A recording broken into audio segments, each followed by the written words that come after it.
लाल button को दबा के सब्सक्राइब करें हमारे चैनल को और क्लिक करें बेल आइकॉन को ताकि आपको आने वाली वीडियोस मिलती रहें बिल्कुल फ्री।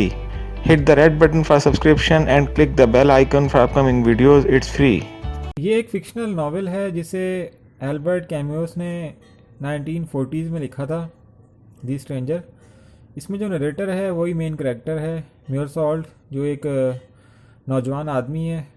उसकी माँ जो ओल्ड हाउस में रहती है, एक दिन उसे एक टेलीग्राम के ज़रिए ख़बर मिलती है कि उसकी माँ की डेथ हो गई है। ये एक बस के ज़रिए उस इलाके तक पहुंच जाता है जहां इसकी माँ रह रही होती है। उसकी माँ पिछले तकरीबन 3 साल से यहाँ रह रही थी और ये जब वहाँ पहुंचता है और ओल्ड हाउस के केयर टेकर से मिलता है तो वो उससे बताता है कि उसकी माँ यहाँ बहुत खुश थी और उसने यहाँ बहुत सारे अच्छे दोस्त भी बना लिए थे। और केयर टेकर को भी मैसॉल्ट से मिलकर अंदाज़ा हो जाता है कि उसे अपनी माँ की इतनी ज़्यादा परवाह नहीं थी और यही वजह थी कि वो उसे यहाँ छोड़कर चला गया था। वो उसे कहता है कि अगर तुमने अपनी मदर को देखना है तो वो उसे कफन खोल कर दिखा सकते हैं, लेकिन मैसॉल्ट कहता है कि उसकी मदर की बॉडी को कफन में लपेट दिया गया है, तो वो इनकार कर देता है कि नहीं, मुझे उसका आखिरी दीदार नहीं करना। मिर्सॉल को सख्त दिल और बेहिस दिखाया गया है राइटर ने यहाँ पर, और सब चीज़ें नावल के आखिर में उसके ख़िलाफ़ जाती हैं। ये जो उसका एरोगेंस है और उसकी जो सख्त दिली है, ये नावल के आखिर में उसके ख़िलाफ़ चली जाती है कि वो अपनी माँ का आखिरी दीदार भी करने में इतना इंटरेस्टेड नहीं है। खैर, वो केयर टेकर को मना कर देता है कि कफन मत खोलें। उन्हें सुनकर थोड़ी हैरत भी होती है कि ये कैसा बेटा है जो इतनी दूर से यहाँ पर आ तो गया है लेकिन दुखी नहीं लग रहा, और वो अपनी माँ की बॉडी के साथ ही बैठा रहता है। वो सिगरेट भी पीता है और कॉफ़ी भी पीता है और कुछ देर के लिए सो भी जाता है, और वो इसी दौरान बिल्कुल भी नहीं रोता। किसी ने भी उसको रोते हुए नहीं देखा अपनी माँ के लिए।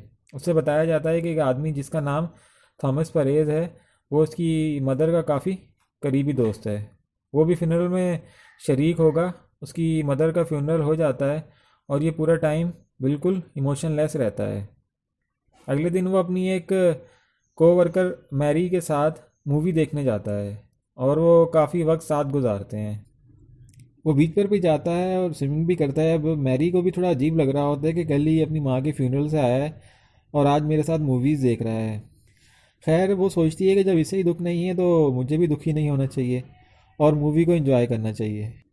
मेरसॉल के बॉस को भी इसकी मदर के बारे में पता चल जाता है। वो भी इससे दुख का इजहार करता है और जब वो इससे इसकी माँ की एज पूछता है तो वो भी इसको याद नहीं होती। अब इसका एक दोस्त है मैनुअल और एक पड़ोसी है जिसका नाम रेमंड है, जो कि एक पिम्प है। रेमंड इसे खाने पर बुलाता है और वो उसे बताता है कि वो एक औरत से मोहब्बत करता था।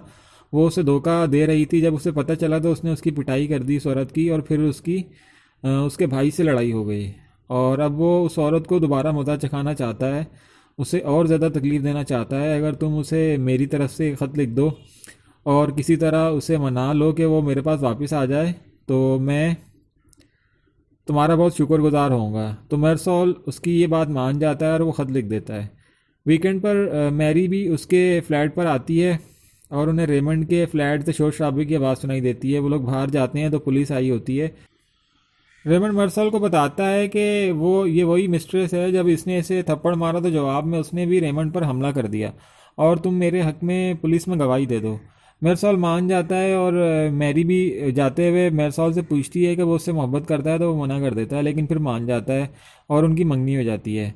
अब मेरसॉल को रेमंड की कॉल आती है, जिस औरत को उसने पीटा होता है उसके भाई के कुछ दोस्त और कुछ अरब जो उसका पीछा कर रहे होते हैं, रेमंड का, उसको फॉलो कर रहे होते हैं।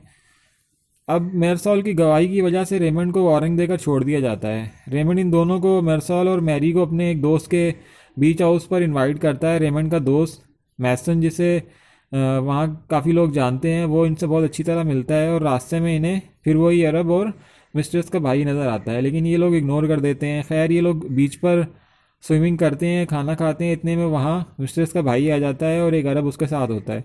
अब इनकी लड़ाई हो जाती है रेमंड से।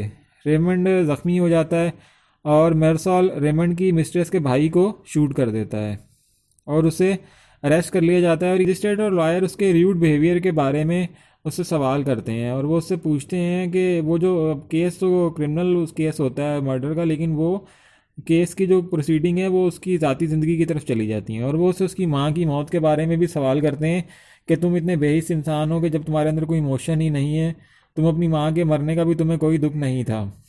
तो मजिस्ट्रेट कहता है कि तुम्हें अपने गुनाहों की माफ़ी खुदा से मांगनी चाहिए।